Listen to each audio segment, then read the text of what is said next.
श्री राम जय जय राम, श्री राम जय राम जय जय राम, श्री राम जय राम जय जय राम, श्री राम जय राम जय जय राम, श्री राम जय राम जय जय राम। हमारे सज्जन श्रोताओं को सप्रेम राम राम कहते हुए आज का राम कथा परिवेशन करता हूँ।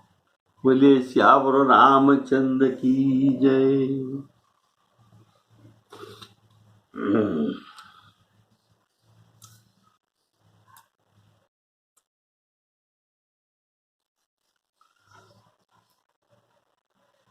राजा दशरथ जी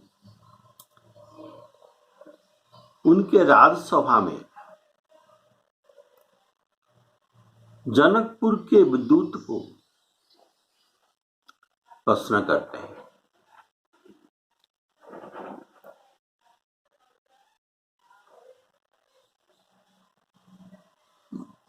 राजा पूछते हैं, आप राम लक्ष्मण को अगर पहचानते हो तो उनका स्वभाव बताइए। ये बारंबार प्रेम विवश होकर राजा ने प्रश्न कर रहे थे। पहिचानहु तुम कहु सुभाव, प्रेम विवश पुनि पुनि कहराऊ। राजा ने उनके स्वभाव पूछने का भाव, अगर ये उनके पास नहीं गया है तो उनके स्वभाव नहीं जान सकता। कारण जो राम जी से जान पहचान किया है उसे राम जी बहुत मान्य करते हैं, इसलिए ये राम जी को कभी भूल नहीं सकता।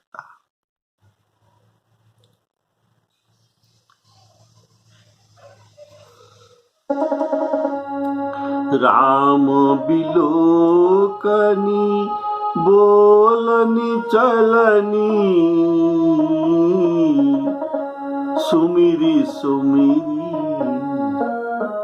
सोचत हंसी मिलनी। राम जी पहले हंसकर मिलते हैं, उनके चाहना, देखना, बोलना ये अनोखा है। उनके रूप के चिन्ह राजा ने बताया, लेकिन स्वभाव के चिन्ह नहीं बताए। कारण उनके स्वभावधारी तो कोई नहीं है, इसीलिए किसी के साथ तुलना करके ये कहते हैं, इसलिए ये नहीं बता सके राम जी के स्वभाव को। असो सुभाव कहूँ सुनहु न देखूं,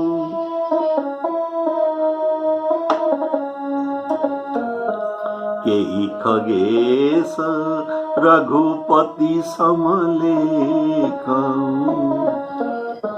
श्री राम जय राम जय जय राम। जब राम जी के स्वभाव राजा के मन में स्मरण आया तब ये प्रेम में विह्वलित हो गए। राम रूप गुण शील स्वभाव, प्रमोदित होई देखी सुनी राम, श्री राम जय राम जय जय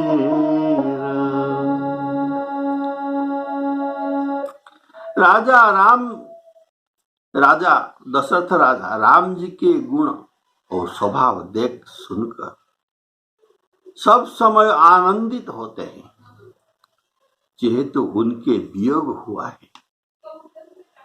इसीलिए ये विशेष आनंदित और पुलकित होकर कहते हैं, इसीलिए बार बार पूछ रहे हैं, पहिचानहु तुम कहु सुभाऊ, प्रेम विवश पुनि पुनि कहराऊ, श्री राम जय राम जय जय राम। राजा दूत को कहते हैं, भैया जिस दिन से मुनि उन्हें लिवा ले गए तब से आज ही हमने सच्ची खबर पाई है। कहो तो महाराज जनक उसे कैसे पहचाना? कहो महाराज जनक को उन्हें कैसे पहचाना? ये प्रिय और प्रेम के वचन सुनकर दूत मुस्कुराया। जा दिन ते मुनि गए लवाई, तब ते आज सांची सुधी पाई, तब ते आज सांची सुधी पाई। अर्थात मुनि के साथ राजा के बालक कैसे, ये कहां से आया? अगर वहां ये प्रश्न होता तो, कारण मुनि यहां आकर राम लक्ष्मण को ले गए थे, इसीलिए वे अब मुनि के साथ है। ये दूत को राजा जी कहते हैं। अगर तुम्हारे मन में सोच है तो मुनि के साथ राजा के बाल कैसे? ये वहां आए थे और लेकर गए थे। उनके खबर मेरे पास नहीं था, लेकिन आज ही उनके प्रमाणित खबर मिला।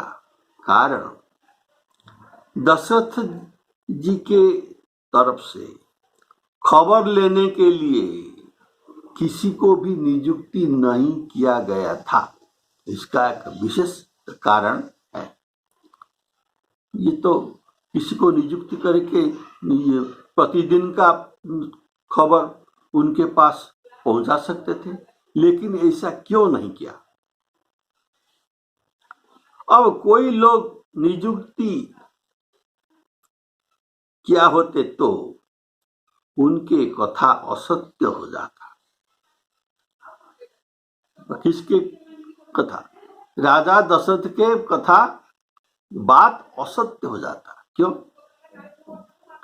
जब ये राम लक्ष्मण को सौंप रहे थे तब राजा बोले, तुम मुनि पिता आन नहीं को। आप उनको ले रहे हैं और अब आप ही इनके पिता हैं। पाति इति पिता, अर्थात पिता के जैसे आप इसका सब सुरक्षा भी सब करेंगे। इसीलिए पिता कहे कि उनको समर्पण कर दिए थे। अगर ये लोग लगाकर उनका खबर लेते तो ये पिता कहने का झूठी बात हो जाता। बोले श्यावर रामचंद्र की। और ये झूठी बात रघुकुल में नहीं चलता है। रघुकुल रीति सदा चली आई, प्राण जाऊ बर बचन न जाई। श्यावर रामचंद्र की जय। कारण ये पहले से मुनि को जो कहे थे कि मेरे प्राणनाथ सुत दो तुम मुनि पिता आन नहीं को। अगर चोरी से कोई लोग को नियुक्ति किया होते तो मुनि को अविश्वास करने का प्रश्न उठ सकता है और ये धर्म विरुद्ध भी होता। कारण मुनि से राजा के संदेह दूर हो गए थे। मुनि पर राजा के कुछ भी संदेह नहीं था, इसीलिए उनका ये राजकुमार का खबर लेने का कोई बात भी नहीं था। कारण मुनि से कोई संदेह नहीं था। कारण मुनि वशिष्ठ उनको बहुत समझाकर उनके संदेह दूर किए थे। तब वशिष्ठ बहु विधि समझावा नृप संदेह नाश कहूं पावा। पिता वही कहा जाता है जो जन्म देते हैं, चोपनेता अर्थात यज्ञोपवीत उनको धारण कराते हैं, जो विद्या दान करते हैं, अन्नदान करते हैं, भय से उद्धार करते हैं। ऐसे पांचों को पितरः तो कहा जाता है। जनिता ओ चोपनेता च जश्च विद्या प्रयच्छति अन्नदाता भयत्राता पंचैते पितरः स्मृताः। इन्हीं पांचों में से विश्वामित्र जी 3 प्रकार की से पिता के वाच्य है। ये विद्या दिया, विद्या निधि कहूं विद्या दीनी। अन्नदान भी किए। राम जी को ये वैसे ऐसे विद्या सिखाए कि क्षुधा पिपासा कभी नहीं लग सकता और न खाने से भी, भोजन न करने से भी देह में बल नहीं घट सकता। ऐसे विद्या ये दिए है। तो ये अन्नदान से बहुत गुना अधिक है। जाते लागन क्षुधा पिपासा। और तीसरा है भयत्राता। उनको ये ऐसे विद्या सिखाए जो अतुलित बल तन तेज प्रकाशा और आयुध भी सब समर्पण किए। बहुत सारे अस्त्र, बहुत ये अस्त्र की प्रयोग का विधि सब कुछ सिखा दिए। अतुलित तन अतुलित बल तन तेज प्रकाशा आयुध सर्व समर्पिके प्रभु निज आश्रम आनी। सब प्रकार से आयुध सब समर्पण कर दिए। और बोलिए श्यावर रामचंद्र की जय। जब दूत ने कहा, हे राजाओं के राजा, चक्रवर्ती राजा, हे मुकुटमणि, सुनिए, आपके समान धन्य और कोई नहीं है जिनके राम लखन जैसे पुत्र हो, जो दोनों विश्व के विभूषण है।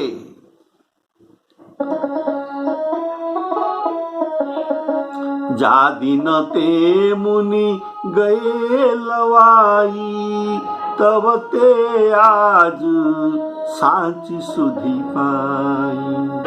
कहु विदेह कवन विधि जानी सुनि प्रिय वचन दूत मुस्कानी। सुनहु महीपति मुकुटमणि तुम समधन्य न को।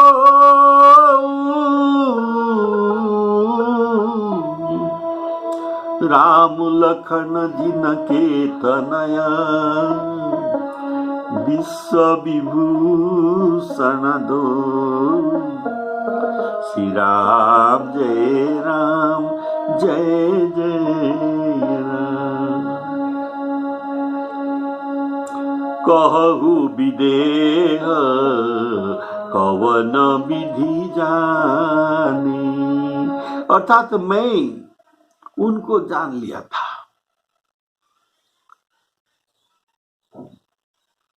तो क्या जाना था राम जी के बारे में? जान जाकर नाम सुनत शुभ होई, मोरे गृह आवा प्रभु सोई। ऐसे मैंने राम जी के बारे में जाना था। लेकिन विदेह तो ब्रह्म लयलीन है, वे कैसे जाने? जिसके देहाध्यास नहीं, वे हमारे लड़कों के किस लिए जानने की चेष्टा करेंगे? मुनि के साथ में वे सादा वस्त्र में है, पहचानना असंभव की बात है। यह सुनकर दूत मुस्कुराता है। कारण राम जी जैसे इतना बड़ा प्रतिभा और पुरुषार्थ को राजा पुत्र स्नेह में अत्यंत लघु मन कर रहे हैं। कहा दोनों भाइयों के प्रताप, ये दोनों भाइयों के प्रताप कहा, ये तो अतुलनीय है। और कहा राजा के वात्सल्य भाव। राजा ने दूत को 3 बात पूछी। पुत्रों का कुशल, दूसरा है उनका स्वभाव, तीसरा है विदेह कैसे उनको जाने। इसी में राजा पूछते हैं कि कहूं, और दूत कहता है सुनहूं। जगत में बहुत पुण्यवान लोग हैं। दूत कहता है जगत में बहुत पुण्यवान लोग होते हैं, लेकिन आपके समान पुण्यवान कोई नहीं है। तुमते अधिक पुण्य बड़का के,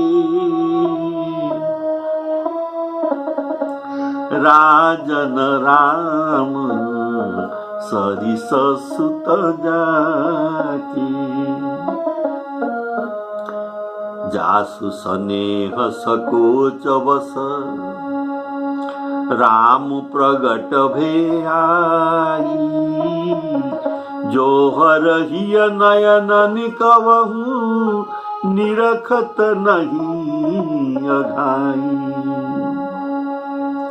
विश्व को भूषण करने वाले बहुत है, लेकिन आपके दोनों पुत्रों विश्व के विभूषण है। अर्थात ये विशेष रूप से विभूषण मैंने भूषण करते हैं। इसीलिए राम को पहचान में कैसा कष्ट है। वे छिपकर नहीं रख सकते, ये विश्व का प्रकाश है। जगत प्रकाश प्रकाशक रामु, मायाधीश ज्ञान गुण धाम। श्री राम जय जय राम। आपके पुत्र पूछने योग्य नहीं है, ये पुरुष सिंह तीनों लोक को प्रकाश के स्वरूप है, जिनके जस के आगे चंद्रमा मलिन और प्रताप के आगे सूर्य शीतल लगता है। अर्थात आप जैसे प्रश्न करते हैं, ऐसी प्रश्न उनके लिए योग्य नहीं है। आप जैसे आपका पुत्र वही भी, आप जैसे आपका पुत्र भी वैसी है।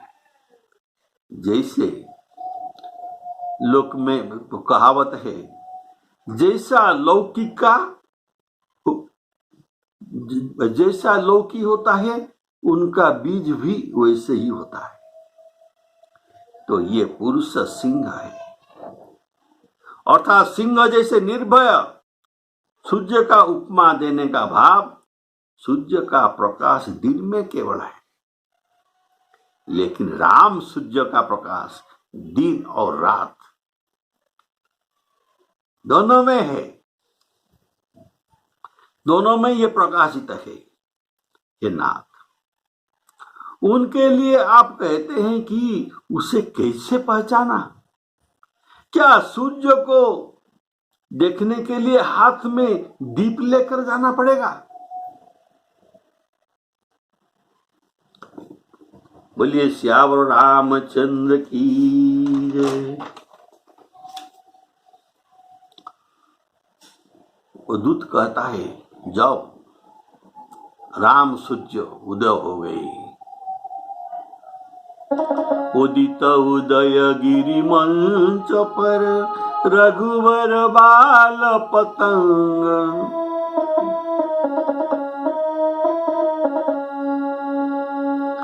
तब जनक जी उनको पहचान गए, देखते ही पहचान गए और कहे कि विश्वामित्र जी को कहे, ब्रह्म जो निगम नेति कही गावा, उभय बेश धरी की सोयावा। क्या ब्रह्म तो एक है, मैं जानता हूं। ये क्या ब्रह्म का दो रूप बनकर, ब्रह्म ने दो रूप बनकर यहाँ पधारे हैं? राम लक्ष्मण ने ऐसा कहा। और भी कहा, सहज विराग रूप मन मोरा, थकित होत जिमी चंद चकोरा। श्री राम जय राम जय जय राम। महाराज जी, छिपा हुआ वस्तु को ढूंढने के लिए दीपक का जरूरत है, लेकिन जो प्रत्यक्ष दिखाई देता है उसी के लिए दीपक का क्या जरूरत है? इसके लिए तो ज्ञान दीपक चाहिए, उनको पहचानने के लिए ज्ञान दीपक चाहिए।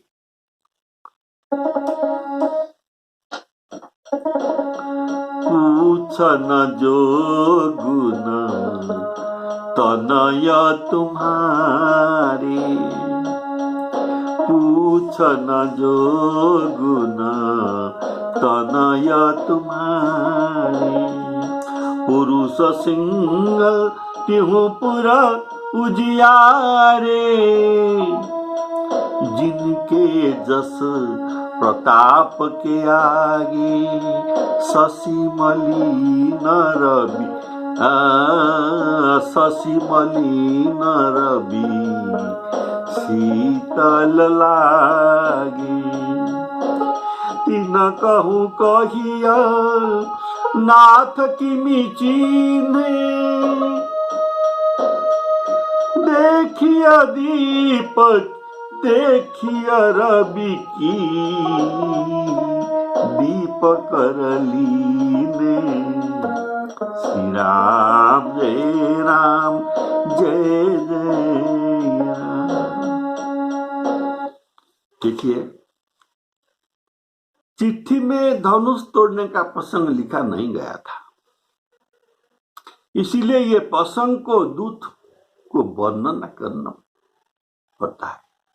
तो ये कैसे वर्णन करते हैं राजा के आगे, सुनिए।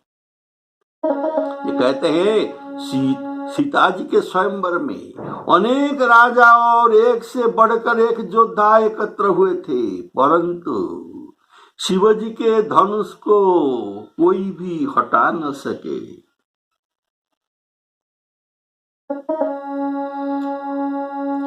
शिवजी को धनुष को कोई हटा न सके।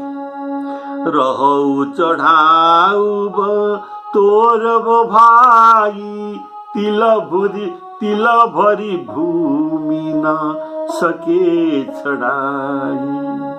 भूप सहस दस एक ही मारा, लगे उठावन तरही न टारा।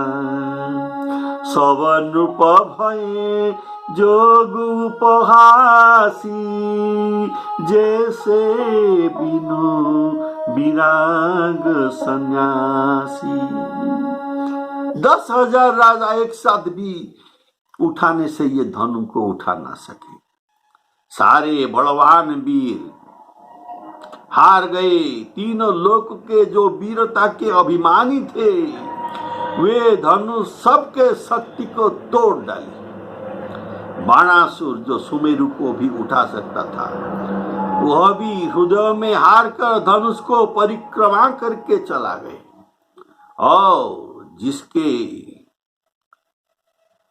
और जिसने खेल खेल में ही कैलाश पर्वत को उठा लिया था, वही रावण भी उस सभा में पराजय का प्राप्त हुआ।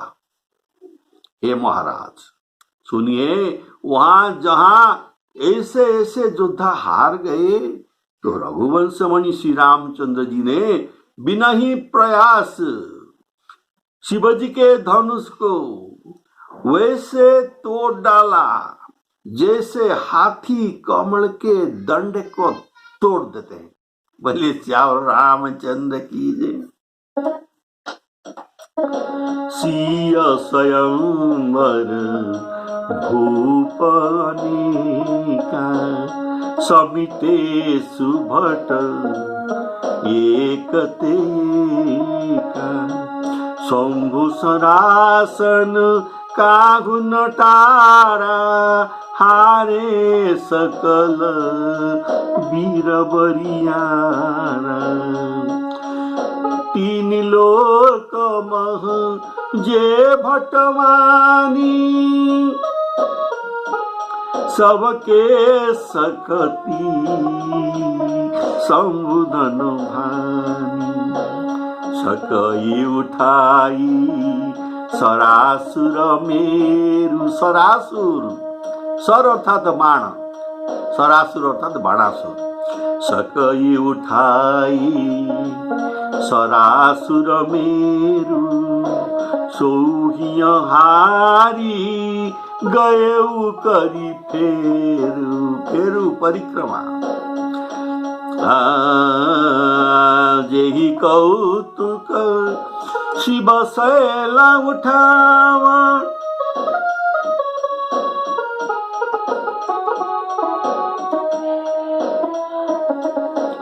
जेहि कौतुक शिव शैल उठावा, तेई सोते ही सभा पराभव पावा। तहाँ राम रघुवंश मणि, सुनिय महामहिपाल। भंजेउ राम प्रयास बिनु, जिमि गज पंकज नाल। यहाँ बोले श्यावर रामचंद्र की जय। और इसके बाद हे महाराज सुनिए, धनुष टूटने के बाद सुनकर क्रोध में भरे हुए परशुराम जी आ गए और इन्होंने बहुत प्रकार से आंख दिखाए, अंत में डांटा और अंत में उन्हें श्री रामचंद्र जी के बल देखकर उन्हें अपना धनुष दे दिया और बहुत प्रकार से विनय करके उनके जयगान करके ये वन को चले गए। ये भी अद्भुत प्रसंग है। और उसने कहा, राम रमापति कर धनु लेहु, खैचहु मिटई मोर संदेहु। और वो क्षमा भी मांगे, दोनों भाइयों को, राम जी और लक्ष्मण दोनों को क्षमा मांगे।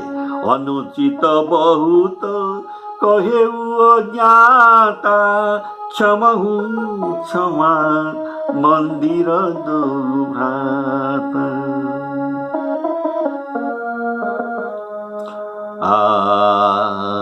हे राजन, जैसे रामचंद्र जी अतुल बली है, वैसे ही तेज निधान लखन जी भी अतुल बली है, जिनके देखने मात्र से राजा लोग कांप उठते थे। जैसे हाथी सिंह के बच्चे को ताकने से ये सिंह कांप, ये इससे सिंह के बच्चे हाथी को देखने से ये कांप उठते हैं, वैसे लखन जी का अवलोकन से राजा लोग भी कांप उठते थे।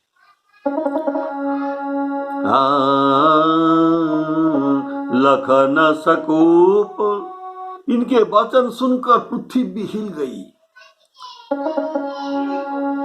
लखन सकोप बचन जे बोले, डगमगा निमहि दिग्गज डोले। और सुनिए, सुनी सरोस भृगुनायक आए, बहुत भांति तीन आंख दिखाई। देखी राम बलु निज धनु दीना, करी बहु विनय गवनु बन कीना। राजन राम अतुल बल जैसे, तेज निधान लखन पुनीते से। कंपही भूप बिलोकत जाके, जिमे गज हरि, हरि अर्थात सिंह, जिमी गज हरि किशोर के ताके।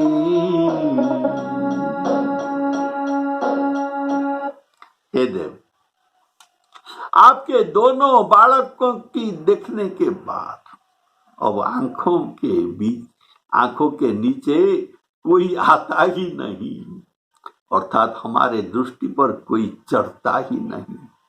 जैसे सूर्य को देखने के बाद और जो कुछ देखे सब अंधार दिखता है। एक बात है, सलम, ये तुलसीदास जी को कहते हैं।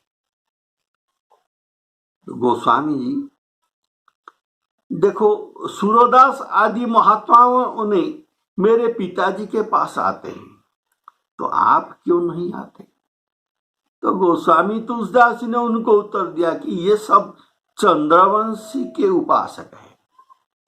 आपके पिता समेत जो कुछ उनके पास आते हैं, ये सब चंद्रवंशी के उपासक हैं, जिन्होंने चंद्रमा को आंख मिलाते हैं, और ये दूसरी ओर भी देख सकते हैं। चंद्रमा को आंख मिलाने के बाद ये दूसरी ओर भी देख सकते हैं, लेकिन मैं सूर्य वंश के उपासक है। अतः सूर्य से आंख मिलाने के बाद अन्य दिशाओं को देखने से अंधकार लगता है, अर्थात अन्य दिशाओं को दृष्टि नहीं जाते हैं। बोलिए श्याम रामचंद्र की जय। प्रेम और प्रताप, वीर रस से पगी हुई दूतों के रचना, सभी सभासदों को प्रिय लगा। सभा समेत राजा प्रेम में मग्न हो गए और दूतों को ये निछावरी पुरस्कार देने लगे। उन्हें निछावरी देते हुए देखकर यह नीति विरुद्ध है, ये कहता है। जनक राजा जी के दूत कहता है ये नीति विरुद्ध। ऐसा कहकर दूत अपना हाथों से कान मूंद लिए, दोनों कान को मूंद लिए। ऐसा धर्म, अर्थात जानकी को ये अपना बेटी मानते थे, तो बेटी का धन ये कैसे ग्रहण कर सकते हैं, इसलिए ये कान मूंद लिए। अतः ये बात सुनने में भी जो पाप है, और तो निछावरी गलना क्या। बोले श्याम रामचंद्र की जय। तो सबको अति सुख लगा। राजा को और सभासदों को दूतों की बात धर्मयुक्त वचन सुनकर सभी को सुख लगा। देव देखी तब बालक दो अवन आखी तर आवत को दूत वचन रचना प्रिय लागे प्रेम प्रताप वीर रस पागे सभा समेत राउ अनुरागी दूत न देन निछावरी लागी कहियो नीति ते मुंदही काना धर्म विचारी सबही सुख माना। श्री राम जय राम जय जय राम। श्री सीताराम प्रणाम। श्री सीताराम प्रणाम।